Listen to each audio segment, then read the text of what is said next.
أعوذ بالله من الشيطان الرجيم بسم الله الرحمن الرحيم الحمد لله رب العالمين صلاة والسلام على أشرف المرسلين وآله وصحبه أجمعين. Salam alaikum. Donc on va commencer Inch'Allah une série de vidéos qui va s'appeler Une voix véritable. Donc par des signes, des expériences et des éléments qu'on va apporter et qu'on va aborder dans ces vidéos-là. On va essayer de montrer en quoi la tariqa Karkaria donc est une voie véritable, est une voie qui nous ramène vers notre Seigneur et améliore notre relation avec lui. Donc on va commencer, on va remonter jusqu'en 2014, donc lorsque j'ai pris la première fois la bay'a avec Sidi Cheikh Mohamed Fawzi Karkari Qaddasallahu Sira. Donc pour remettre un peu dans le contexte, donc je venais de me convertir à l'islam, donc j'avais pas forcément toutes les informations, que ce soit les hadiths ou le Coran. Et comme vous le savez, dans notre voie bénie, on a la vision de la lumière du Seigneur. Et dans cette lumière-là, avec les ablutions et tourner vers l'Al-Qibla en faisant du dhikr, on peut avoir des visions qui surviennent, qu'on appelle des mushahada. Donc c'est des visions à l'état d'éveil. Et en fait, on rentre dans cette lumière divine et on peut voir des choses du monde spirituel, du malakout. Et on peut voir ce que notre Seigneur veut bien qu'on voie à ce moment-là. Et en fait, donc j'ai ce cahier-là qui est rempli de visions depuis mes débuts. Donc il date de 2014.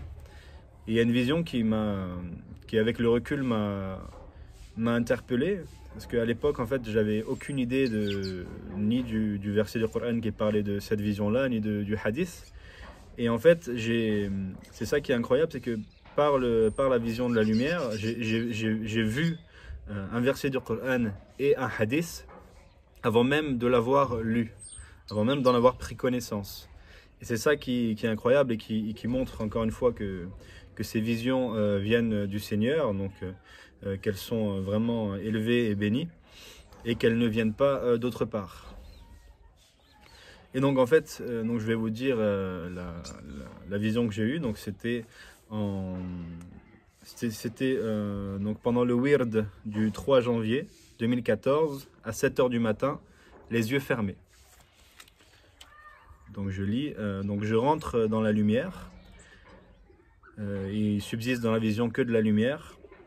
Et donc Sidi Cheikh Mohamed Fawzi Karkari Qaddasallahu Sira m'emmène, donc il me prend la main, il m'emmène là où il y a des chaises autour d'une grande sphère de lumière, d'une grande lumière. Cette lumière-là se trouve en haut de nuages. Et donc tout le monde, il y a plein de monde qui est autour de cette lumière-là et qui contemple cette lumière resplendissante. Et ils sont sur des chairs et sur des chaises. Et donc cette vision, donc je vois cette vision-là. Et en fait, après par le recul, on a le verset du Coran qui nous parle de l'au-delà, donc de Yom el-Mazid, donc du jour du surplus, le jour où les croyants, les prophètes, les martyrs, etc. et les saints verront leur Seigneur. Et donc le verset du Coran, donc sourate 75, verset 22-23, ce jour-là, il y aura des visages resplendissants qui regarderont leur Seigneur. Donc ça correspond parfaitement à la vision en fait que j'ai eue à mes débuts. Et ensuite, on a un hadith incroyable rapporté par Anas ibn Malik, du prophète alayhi salatu wassalam, qui nous explique que en fait, au jour du jugement, il y aura donc le Seigneur qui va se manifester.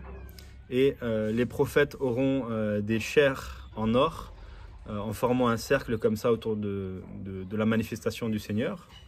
Et ils regarderont vers leur Seigneur, comme le dit aussi le verset du Coran qu'on vient de mentionner. Et derrière eux se trouvera des chaises, donc en formant des cercles encore. En fait, ça fait des cercles des plus proches aux plus éloignés, des cercles, des cercles, des cercles, des cercles. Et donc en premier, il y a les prophètes et les messagers, ensuite il y a les saints, ensuite il y a les martyrs, etc., etc., etc. Et donc, subhanallah, on voit bien ici que n'ayant aucune connaissance de ce hadith-là et de ce verset du Coran-ci, n'ayant aucune connaissance de ce qui se passera dans l'au-delà, en fait, je l'ai vu et je l'ai vécu par expérience, par vision directe. Donc c'est au-delà des mots, c'est au-delà de la transmission écrite ou orale, c'est directement, on voit comment ça va se passer. Et après, c'est confirmé par le hadith et par le verset du Coran. Et donc, on ne peut pas avoir plus grande certitude que cela. Forcément, c'est une certitude qui est plus élevée que seulement celui qui lit ou celui qui apprend le hadith.